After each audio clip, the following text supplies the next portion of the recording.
kailangan yung intensyon ninyo, i-respect ninyo. Kasi kung yung intention ninyo ay hindi naman pala talaga ito, pwedeng balikan kayo at pwedeng mag-imbestiga ang isang probinsya kasama na rin ng IRCC para magsimula sila ng revocation proceedings against you for having Yeah. misrepresented your intent to reside.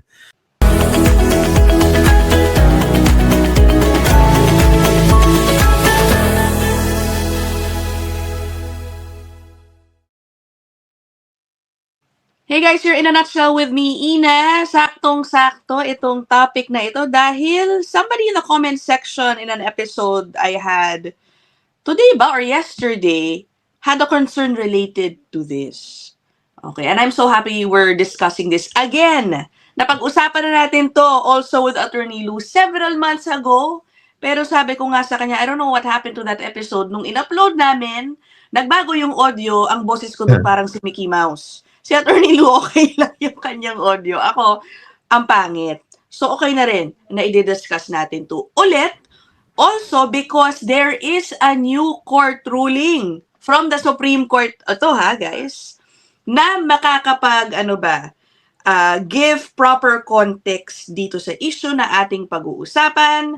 Ang tanong natin at tanong ng marami. Welcome back, Attorney Lou Dangzalan. Ayan. Ang Hello. bagong YouTuber. Mamaya, puntahan natin yung YouTube niya. Okay, anong tanong na ating ang sasagutin ay, ano ba talaga bagong PR via a PNP, a Provincial Nomination Program? Pwede ba silang umalis agad ng probinsya, maglipat probinsya soon after they get their PR? Or, hindi yan po pwede dahil baka i-revoke o bawiin ng probinsya ang kanilang PR. Yan, okay. Welcome back, Attorney Lou. Kamusta ang buhay officially na isang YouTuber? Thankfully, hindi naman kagaya nung kasama natin today na yung frequency is everyday na paminsan nakakatatlo pa nga in a day. Ay, grabe ka naman. Hindi ko kasi, feeling ko parang wala akong mental bandwidth to do this like with the same intensity and rigor as Ina Andolong or Christian Esguerra. You will get pero, it.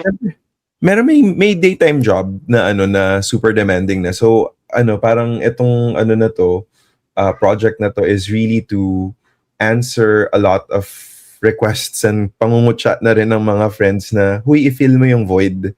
Yeah.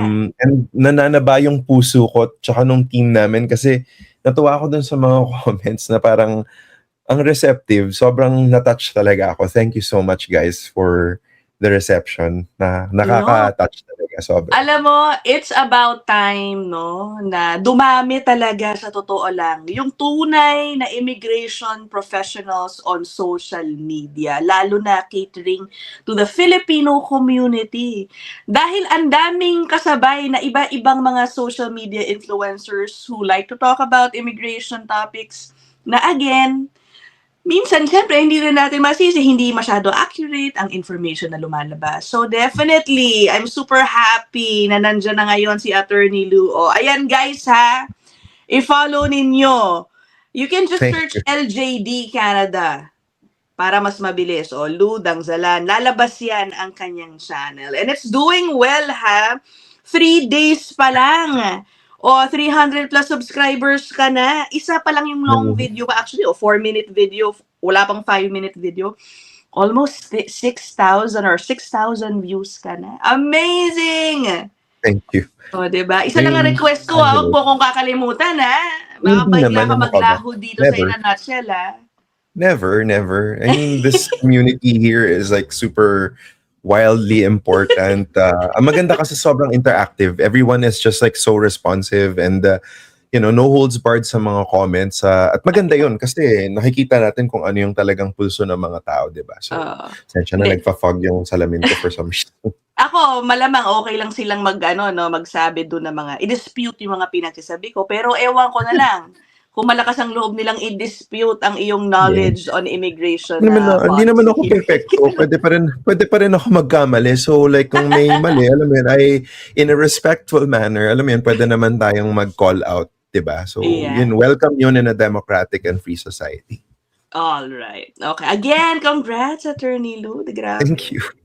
Okay. O puntahan na natin itong Supreme Court of Canada ruling.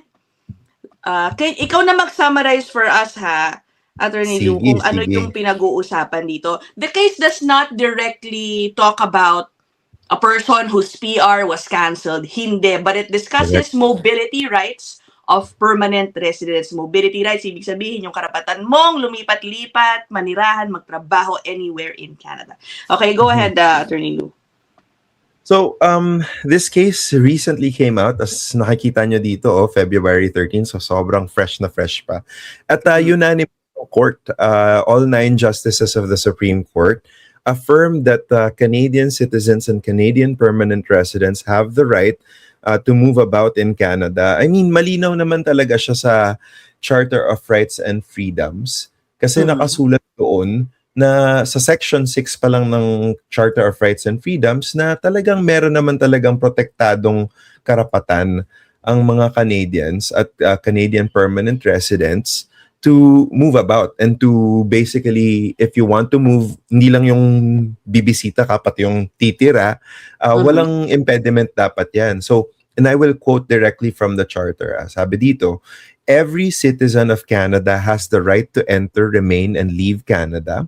And paragraph 2 says, every citizen of Canada and every person who has a status of permanent residence in Canada has the right to A, move and take up residence in any province, and to B, to pursue the gaining of a livelihood in any province. Diba? So, ibig sabihin, malinaw na malinaw sa charter pa lang na meron talagang karapatan ang mga Canadian citizens and permanent residents. Ito yung parating tinatanong diba? Kasi kung sa konteksto ng permanent resident, kapag ka pumasok ka ng Canada through express entry or family sponsorship, pwede ka bang lumipat? Ang mabilis na sagot dito, oo. Kasi protektado ito ng konstitusyon ng Canada. Nakalagay yan sa Section 6, mobility rights, di ba? Okay. Pero alam din natin na merong mga immigration programs na pinatatakbo ng mga probinsya. Halimbawa, ang Ontario, merong Ontario Immigrant Nominee Program or OINP.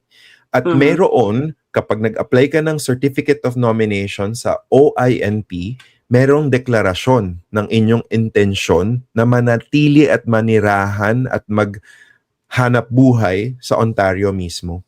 Hindi rin naman niya sinasabi na hindi ka po pwedeng umalis ng Ontario kapag ka naging permanent resident ka dahil bawal yun. According to the Constitution, bawat permanent resident may karapatan na lumipat ng probinsya kung ninanais nila to. And tignan nyo to ha, may natuklasan ako na ang charter pala ng Canada ay may hindi siya official status, pero meron siyang official translation into Tagalog. Kaya basahin natin ng mabuti kasi natuwa talaga.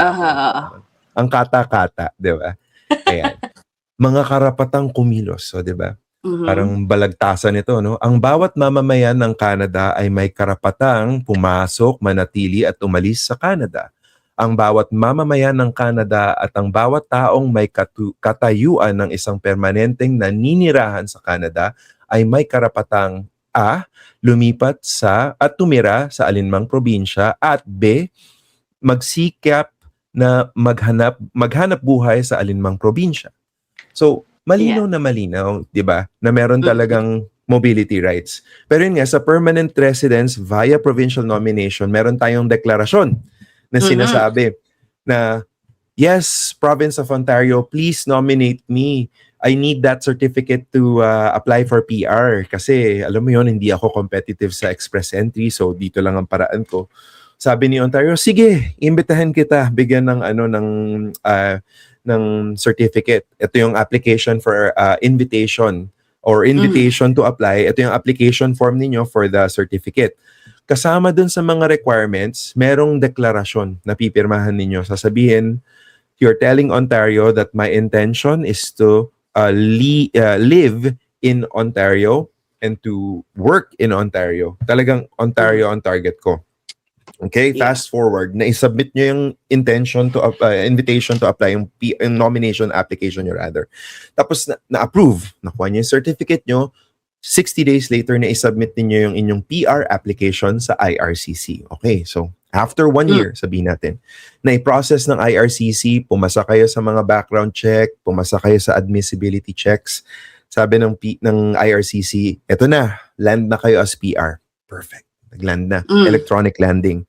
The next day, sabi ng asawa mo, lipat I nga love tayo. Lipat nga tayo ng BC, ang lamig dito eh. Sabi mo naman, sige, lipat tayo. 'Di ba? Pero pumirma kayo ng deklarasyon under oath, 'di ba? Statutory declaration 'yan eh. Na ang intention ninyo ay manatili sa Ontario. Ang tanong ngayon, Ina, minisrepresent nyo ba yung intention ninyo? Yeah. Bigyan na kita ng clue. Actually, pwede namang magbago ang isip ninyo. So, not necessarily. It depends. So, itong scenario na dinescribe ko kanina, kung yung asawa mo nagising, umunat, sabi, uy, meron akong trabaho na nakuha doon na ang laki ng bayad. Wala akong makuhang trabaho dito sa Ontario. Ilang buwan na ako naghahanap. Wala akong choice, lilipat ako. So, my intention to live in Ontario remains true. Diba? Pero, gawa ng circumstances, wala akong makuha trabaho sa Ontario, may trabaho ako sa British Columbia, ba't ako pipigilan ng Ontario? Hindi ako pwedeng pigilan ng Ontario dahil protected yung mobility rights ko under Section 6 of the Charter. Ang tanong dito, nag-misrepresent ba ako ng intention ko? Hindi. Intention ko talaga, gusto ko sa Ontario kasi nga, dito na ako, di ba? Una sa lahat. Pero wala akong makuha trabaho. So, but for that, yun, sinasabi yung but for, or sabi ng mga abogado sa Pilipinas, ipso facto. Di ba? Kung hindi sa, yun yung Tagalog, kung hindi sa factor na wala akong trabaho sa Ontario, hindi ako lilipat ng BC. Right. Diba? So, it is still case-to-case basis, of course. Correct. So, what happened dito sa kaso sa Supreme Court? I'll briefly explain na lang, Attorney Lou, what happened. Somebody, a PR citizen, during the pandemic, she sought to go to Newfoundland and Labrador.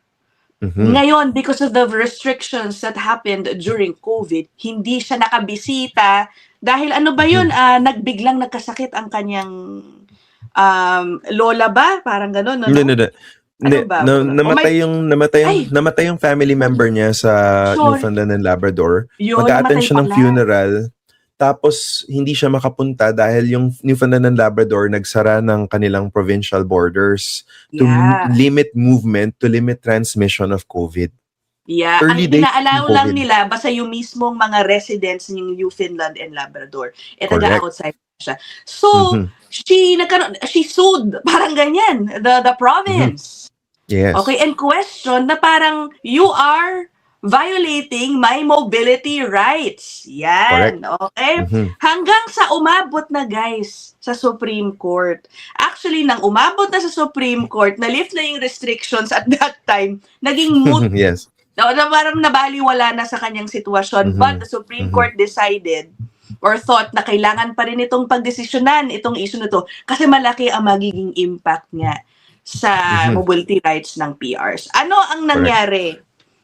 Ang ending po ay kinampihan o kinatigan ng Supreme Court yung policy, it sided with the provincial government of Newfoundland and Labrador na pwede yung ginawa nila at walang mali. Hindi nila in that case violate yung mobility rights ni Miss Taylor. Tama, di ba, Attorney Lou? Inuance lang natin ng konti para klarong-klaro. So, yung policy is yung policy or politika ng Newfoundland and Labrador. Sabi ng Supreme Court, kasi meron kasing legal test dito, yung tawag dito Oakes test, O-A-K-E-S. So yung mga balak mag-law school dyan, please do, kasi kulang tayong mga abogadong Pilipino na trained in Canada. So yung Oakes test, sinasabi nito, kapag ka may violation ng charter rights ng isang individual, pwede ba tong isalba ng Section 1 ng Charter? Kasi sabi ng Section 1, hindi pwedeng i-violate ang rights unless merong justification in a free and democratic society. And may level test yan. So, ang finding ng Supreme Court dito is actually, tama ka, kinatigan nila or kinampihan yung province of Newfoundland. Pero in the end, sabi nila, yung Section 6 rights ng individual ay na-violate. Kasi nga, meron kang mobility Oh. rights. Mhm. Yes. But Oh, here's the okay, thing. okay. Here's the thing. Section 1 naman, sinasabi, yung sabi ko nga, yung Oakes test, sabi dito, the Canadian Charter of Rights and Freedoms guarantees the rights and freedoms set out in it subject only, yan yun, subject only to such reasonable limits prescribed by law. So kung magpapasa ng polisiyo o batas ang isang legislatura kagaya ng Assembly ng Newfoundland and Labrador, subject only to such reasonable limits prescribed by law as can be demonstrably justified in a free and democratic society. Para masaya, basahin natin in Tagalog. Ano bang sinasabi nito? Sige, Diba? sige. Magbalagtasan tayo. Hanapin mo dyan, Ayan. sige. Ayan, Section 1. Ayan, number 1, okay. Ginagarantiya ng kasulatan at karapatan ng mga kalayaan at ng Canada ang mga karapatan at mga kalayaan na nakatakda rito na babatay lamang sa mga makatwirang hangganan na inaatas ng batas ayon sa magbibigyang katwiran ng may pagpapatunay sa isang malaya at demokratikong lipunan. Diba? So in other words, kailangan justifiable siya in a free and democratic society. So, yung facts of the case. Newfoundland implemented the policy, bawal gumalaw, citizens, permanent residents, gawa nga na may pandemic, and early days to, contextualize natin. Di natin alam kung gaano ka virulent, gaano ka spreadable. Di ba? At one point yan, di natin alam kung airborne siya, di ba? So nung una, hindi pa nagre-recommend ng mask ang PHAC at the time. So anyway, long story short, ito nga, sabi, wait, ano ba? Hindi natin alam to, so isara muna natin yung border. Residents lang ang pwedeng pumasok. So itong si Miss Taylor, namatay nga ang kanyang mahal sa buhay, gusto niyang tumawid, na-violate pa yung mobility rights niya. Yes. Pero justifiable ba yun? So in other words, sabi ng Supreme Court, pwede bang i-justify ito in public policy objective? Yung objective, yung objektiba niya, may may purpose ba? May sense ba? Ang gusto ng public policy is to protect the public health system and the lives of the residents of Newfoundland and Labrador, including Canadians and permanent residents. Kasi nga, di nila alam kung pwedeng makamatay itong virus na. Right. So, yun nga. So, justifiable siya. Okay. Gets nyo na, no? Clearly, as they explained by Attorney Lou. So now, what you're saying, i-apply natin sa sitwasyon ng mga bagong PR na nakakakuha ng kanilang PR via PNP. What you're saying is, if the provincial governments, ano tawag dito, do revoke or cancel a PR na binigay nila under the grounds of misrepresentation dahil, di ba sinabi mo sa amin, dito mo balak pwede talaga nilang gawin yun. Justifiable siya at papasa siya doon sa sinasabi mong Oakes test principle, parang ganon. Technically, itong case na to, it doesn't even touch yung misrepresentation issue. It is separate and apart. Okay. So may separate body of case law, jurisprudence na umakyat sa Supreme Court and sa Federal Courts of Canada. And ang ruling principle in this regard is kailangan yung intention ninyo, i-respect ninyo. Kasi kung yung intention ninyo ay hindi naman pala talaga ito, pwedeng balikan kayo at pwede mag-imbestiga ang isang probinsya kasama na nila ng IRCC para magsimula sila ng revocation proceedings against you for having misrepresented your intent to reside. So in other words, while this case, yung pinag-usapan natin, si Taylor, importante siya for mobility rights for citizens and permanent residents. Ang punto dito is, maski permanent residents may mobility rights, pero hindi ibig sabihin absolute ito. Merong isang case I believe yung case is Barro v. Canada. Teka, hinahanap ko lang Okay. Barro Federal Court ba yun? v. Canada. Yeah. Barro. No, federal court siya, oo. It's a long-standing case sa sa Federal Court of Canada, 2007 FC 1299. Teka. Hanapin ko lang. Basically, itong case na to sinasabi na yung isang constitutional provision under Section 6. Wait, hold on. Ibang False window yan. declaration. Ito, yung basically yung point is a false declaration of intent to reside in the nominating province can still constitute material misrepresentation. Kasi yung point ng Baro is about material misrepresentation. Kasi sabi ng Immigration and Refugee Protection Act, ito, sa Section 40, i-screen ko lang dito. Sabi I sa found Section the 40, ruling na. I found it. oo. Yeah. Pero specifically kasi, Ina, ito yun, sa Section 40. Okay. Sabi dito sa Section 40, a permanent resident or foreign national is inadmissible for misrepresentation for directly or indirectly misrepresenting or withholding material facts relating to a relevant matter that induces or could induce an error in the administration of the act. Yeah. Napaka-importante na itong phrasing na to, material facts. Paano kasi kung immaterial yung fact? So halimbawa, dalawa kayo na mag-boyfriend-girlfriend, tapos common law partners na pala kayo kasi matagal na kayong mag-live-in sa Philippines. Tapos pareho kayong nag-apply ng let's say ng study permit to come to Canada. Tapos hindi nyo din-disclose na common law kayo. Diba yun yung kinakatakot ng mga Pinoy, diba? Oh, hindi naman namin alam na common law na pala yun kasi wala namang legal rights yung mga ganun sa Pilipinas. Well, that's true, but it is also true na kung may common law kayo under Canadian law, dapat dineclare ninyo. Pero material ba siya? Ano ba yung in-applyan ninyo? Study permit. May kinalaban ba yung pagiging common law partners ninyo na individual kayo nag-apply ng study permit? Wala. So, hindi siya material. Pero kung isa sa inyo nag-apply as study permit holder, tas yung isa nag-apply ng open work permit for spouse or common law partner to study permit applicant, tas wala pa pala kayong common law relationship, pero nagpirma kayo ng deklarasyon, kasi ang dami kasi mga nakikita ko, nagpipirma lang sila, nagde-declare. Yung mga nakikita natin sa mga kung saan vlog, sinasabi, basta maglagay lang kayo ng mga joint bank statement niyo, pero hindi nila nasasatisfy yung requirement na 12-month residency na magkasama sila. Nakakalusot. Pero kapag upon tighter scrutiny dun sa address history nila, kapag nag-apply na sila ng PR, ganun nga sabi ni Sen Edu, diba? Gumaganon siya parato sa mga podcast. Yan nga, so talagang madiding sila. So, dead. Pagdating dun, pwede kayong sabihan, we need hold ninyo yung material fact na hindi naman talaga kayo common law. Not only that, you claimed for an immigration benefit na hindi naman kayo entitled for. So, you misrepresented something that is material. So, ganun yun. So, sa sitwasyon ng PNP, kapag nag-apply ka ng PNP, sinasabi ng probinsya ng Ontario, promise ha, dito ka titira ha. Oh yes, ito ang intention ko, dito ako titira. Tapos next day, lumipat ka, diba? So, material ba yon? Oo, kasi material yung pagbigay ng decision ng certificate of nomination sa'yo. Material yung information na hindi mo pala talaga intention. So in other words, nagsinungaling ka, diba? Yeah. So yun, ganun lang siya kasimple. So hindi nagbago yon.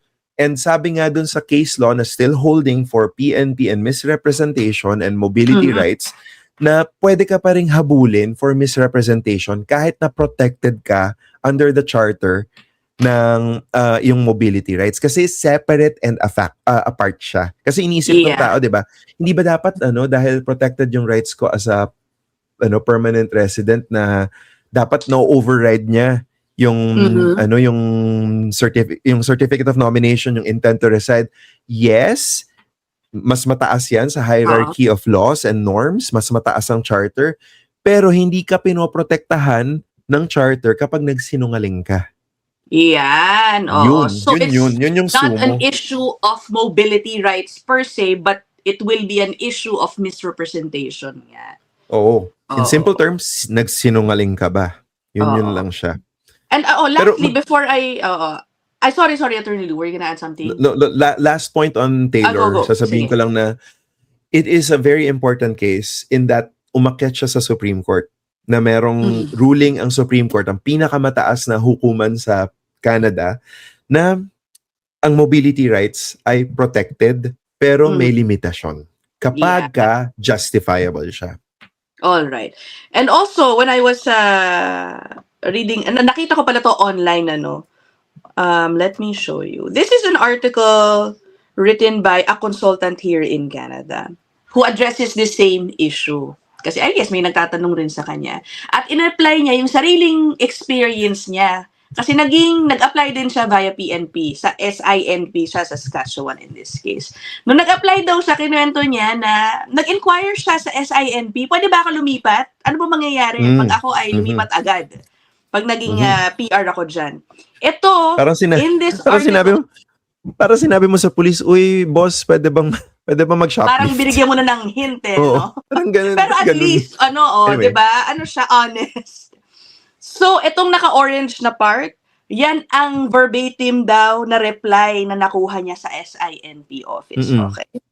Sabi dito, as a permanent resident of Canada, you may work and live in any province. However, an individual is nominated to SINP program based on their intent to settle permanently in Saskatchewan.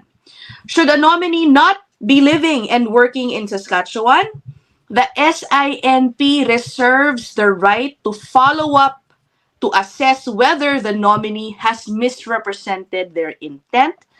And ito na, the SINP can revoke a nomination to our program and advise IRCC of the revocation. But ayun na nga, any final decisions are made in the hands of the IRCC. So really, they are insisting on their right to question and possibly revoke your PR kung nag-misrepresent ka about your intention to stay in the province. Anong tanong ko, bakit kaya hindi siya ina-apply? Is it being applied strictly SINP lang ba? No, Or everyone. OINP din ba? Hindi, parang Lahat sila may lahat. agreement yan. May agreement yan eh. May agreement yan in information sharing. I think I was reading a case the other day about like how Ontario shares its information with IRCC. Kapag nagsasubmit kayo ng mga application, tignan niyo yung declaration. Alam mo, may tendency tayo na hindi tignan yung declaration sa huli, di ba? Pero yung declaration and consent doon nakalagay na they can share your information for the purposes of this and that, including with other government branches. With other jurisdictions. So, operationalize natin yung case na yan. So, si SINP, sabi niya, pwede niyang i-investigate. So, sabihin natin, pending pa yung PR application. Nakuha mo yung nomination certificate mo. It came to light under SINP na, uy, wala pala talagang intention tong si Ina na tumira dito sa Saskatchewan in beautiful Estevan, for example. Dami palang Pinoy doon, by the way. So, yun nga sabi ng Saskatchewan, parang niloloko pala tayo nitong si Ina. So sabi ng Saskatchewan, hindi ka nga sumbong nga natin kay Daddy Mark Carney. So punta sila sa IRCC. Sabi nila, parang wala naman talagang intensyon. So si IRCC, sige, imbestigahan natin. So pwede i-cancel ng Saskatchewan yung kanilang nomination certificate. And dahil walang nomination certificate, yung PR application sa IRCC, wala na rin kailangan gawin si IRCC in fact. Pwede lang nilang i-R10 return or incomplete application ka kasi wala kang certificate of nomination. Yeah. At bukod pa dyan, pagka nakita nila na yung intention mo talaga ay mandaya ng iyong nomination, kung talagang trip ka talaga ng ayaw talaga ng pagmumukha mo ng isang IRCC officer, although technically hindi pwede yun, ayaw talaga niya sa'yo. So, pwedeng, sige, imbestigahan natin to. Sampulan nga natin si Ina para magkaroon tayo ng example na ilalagay natin sa pader para matakot ang mga tao. Pwede nilang gawin yun. Pwede nilang gawin. So, ang tanong dito, paano to in real life? So, kailangan talaga yung depensa ninyo kapag nangyari yan na inimbestigahan kayo tapos yung intention naman talaga ninyo is to live, kailangan handa kayo na mag-respond with evidence na, bakit may obligation sila na ipakita sa inyong ebidensya from a procedural fairness perspective kung ano yung ebidensya nila na laban sa'yo patungkol sa intention ninyo supposedly na hindi naman pala tumira sa Saskatchewan. So, ang pinakamagandang depensa nyo dito ay sa preparation pa lang, dapat meron na rin kayong proof na established kayo, may intention kayo to reside. So, yung mga kamag-anak ninyo or mga kaibigan ninyo na nandun, tapos yung anak ninyo kung nag-aaral na or nasa daycare na, alam mo yun, mga gano'n na kitang-kita na may intention ka naman to live there, diba? So, Ganun And siya. then kailangan mo patunayan lang kung ano yung talagang compelling reason why you had to move out. Parang ganon. Later on na yun, kung aalis ka. Pero syempre kasi in this hypothetical na pinag-usapan natin, in process pa yung PR, di ba? Oh yeah, alright. Kapag ka ginawa mo yun in process pa yun, talagang malilintikan ka talaga. Di ba? Okay. Tatamaan ka ng kidnap nun. Oo. Bakit, Attorney Lou, marami nagsasabi na, nakalusot nga ako eh. Parang ganyan. Kasi whenever this topic is discussed, there would be people who will say na, wag kayo matakot dyan, ginawa ko na yan. At marami sila, payo ko sa kanila, manahimik sila. Manahimik sila kasi kapag napagtripan sila ng IRCC at ng CBSA, lalo na't magka-crackdown yan dahil alam naman natin ang paparating ngayon, humanda kayo. Tandaan ninyo, kahit na anonymous ang inyong mga Facebook profile, merong court mechanisms ang gobyerno para i-compel ang Facebook, ang Alphabet, ang Meta to disclose the original poster. So, kung mahilig, meron nakalimutan ko lang yung tawag dun sa application sa court. Meron talaga. Okay. May ganun yun eh. Halimbawa, feeling mo anonymous ka, kaya troll ka lang ng troll online. Pwede kang, mapunterya. May motion sa court kasi spreading false info. Hindi, not for spreading false info. Halimbawa, sinabi mo, ginawa ko nga yan. Ginawa mo pala yan. Ako yung CBSA investigator, di ba? Napagtripan kita, ginawa mo yan. Pues, kung ganyan, sige, gagawin ko yung court application, makukuha ko yung identity mo, tapos papadalan kita ng sulat. Akala mo citizen ka na ha? Okay ka na? Hindi! Imbestigahan kita, pagtitripan kita, tapos papaskil kita sa pader para maging ehemplo ka. So, ang payo ko sa inyo, tumahimik na lang kayo kung ganyan, di ba? Pero, seryoso, yes, may mga nakakalusot naman talaga. Pero huwag nyo naman i-broadcast. Alam mo, kaya parang ewan, di ba? Kasi seryoso. I think that, syempre guys, the proper advice would be to just follow and not encourage potential misrepresentation. Ganun lang yun. Kung nakalusot kayo, then congratulations, di ba?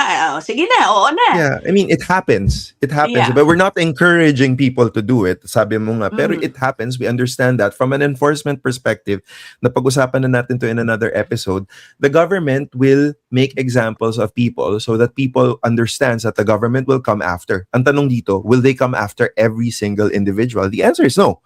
Logistically, it's impossible. It is also very expensive. Ikaw, Ina, ako, Lou, as a taxpayer, do I really want to shoulder billions of dollars just for enforcement? No. What is necessary in enforcement is you have clear rules and you have the certainty of prosecution and conviction. Diba? To quote our ombudsman in the Philippines. Eto guys, balikan ninyo. Alam ko Mickey Mouse yung boses ko sa episode na ito. Pero kasi, meron tayong diniscuss actually na isang case dito.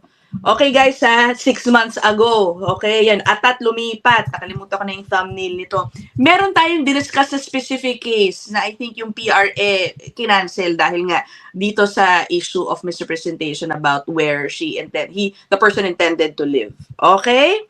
Balikan nyo yung episode na yan. Ay, nako. Okay, so that is it guys.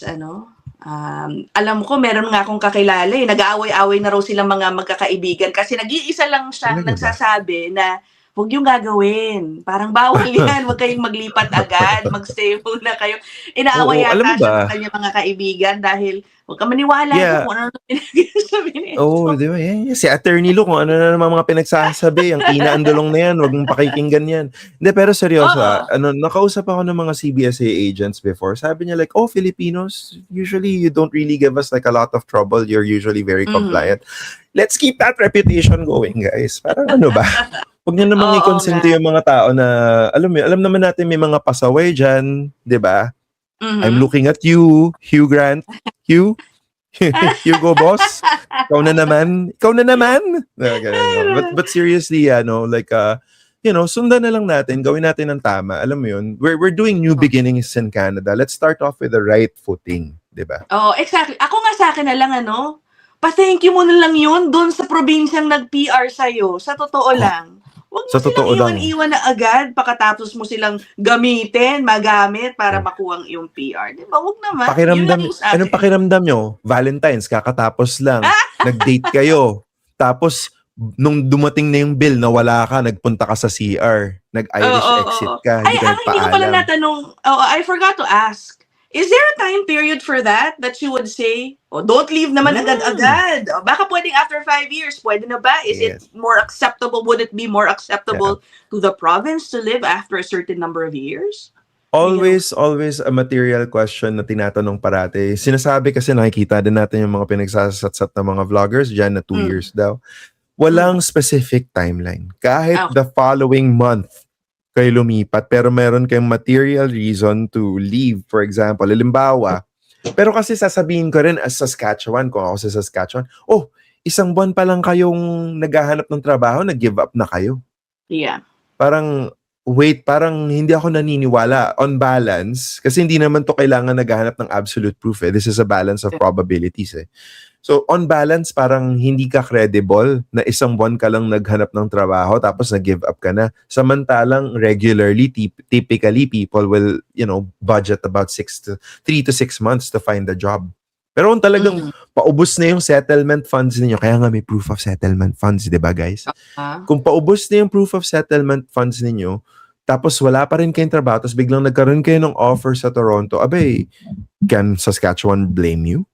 Yeah. Within those 6 months, they can't blame you. Bakit? Pakakainin ka ba ng government of Saskatchewan? Di naman, di ba? Bibigyan ka ba nila ng libreng bahay? Hindi naman, di ba? So, yun. Yeah. So, have your bases covered in short, okay? Basta, Exactly. depensahan ninyo yan kung sakaling yan ang maging decision Correct. ninyo. Okay, so that is it for this episode, Attorney Lou. Maraming salamat sa inyo. Kung meron pa rin po kayong tanong on this issue, sige, put them down there in the comment section, okay? Bye, everybody. Thank you, Lou.